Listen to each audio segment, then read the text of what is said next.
Let's use color overlay on Photopea. I've created a document and I've inserted a logo here. You can see the logo. Now, I want to change the color of this image. What you can do is double click the layer, go to color overlay. Say here I want everything to be in orange. So choose that particular hex code, or if you know the color, you can directly go there. Or you can enter your hex code manually here. Now it has changed the entire logo to that color. Make sure when you go to color overlay, click here so you can see more options here.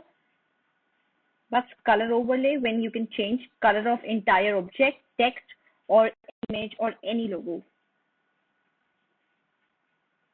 And you can download it from here. Make sure when you want to download a PNG, close this back, download the PNG. And you have this logo. You're seeing white because it's a PNG.